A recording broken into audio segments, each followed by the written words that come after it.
It takes me a long time to figure out that word. That squiggle thing means related to. Remember Mount St. Helens? Graham has a good memory for an old person and knows everything. On May 18, 1980, Mount St. Helens blew up. 3 days after my birthday. Ashes from breakfast to Sunday, Graham hollered. Breakfast to Sunday.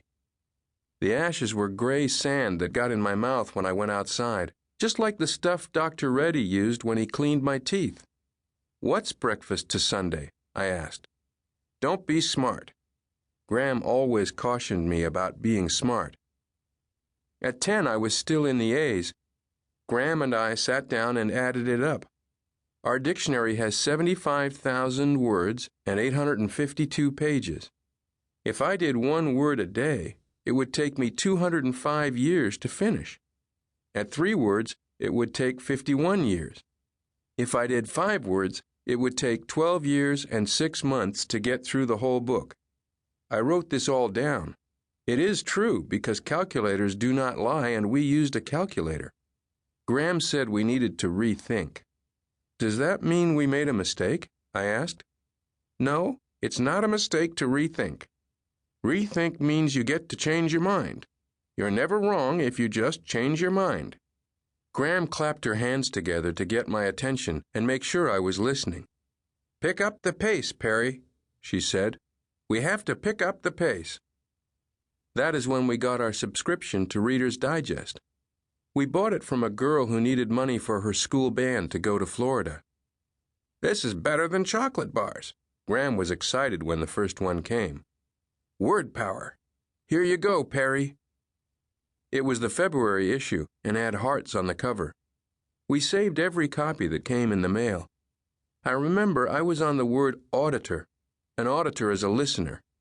It says so in the dictionary and in Reader's Digest word power. Answer D. A listener. I decided right then to be an auditor. Answer D. I remember this. We picked up the pace, and by the time I turned 31, I was on page 337. Graham was right. That day my words were herd, herder, herdsman, here, hereabouts, and hereafter. Hereafter means future. You have to think of your future. Graham warns about the future each time I deposit my check in the bank. Half in checking and half in savings, for my future. It is very important to think of your future, Perry, she tells me, because at some point it becomes your past. You remember that. My best friend Keith agrees with everything Graham says. That L. It sure does stand for lucky, Pear. Keith drinks beer wrapped in a brown paper sack and calls me Pear for short. He works with Manuel, Gary, and me at Holstead's Marine Supply.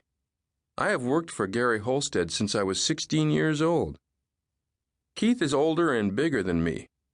I do not call him fat because that would not be nice. He cannot help being older. I can always tell how old people are by the songs they like. For example, Gary and Keith like the Beatles, so they are both older than me.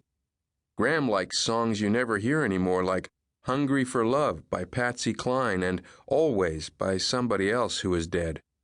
If the songs you like are all by dead people, then you are really old. I like every kind of music. Keith does not. He goes crazy when Manuel messes with the radio at work. Who put this rap crap on? Too much static. The reception is shit. Keep it on oldies but goodies. Keith has to change it back with foil and a screwdriver because of the reception. Static is when somebody else plays music you do not like and you change it because of reception. Before Holstead's, I learned reading, writing, and math from Graham and boat stuff from Gramp. After he died, I had to get a job for money. I remember everything Gramp showed me about boats and sailing. Our family used to own the boatyard next to Holstead's. It's a complicated situation.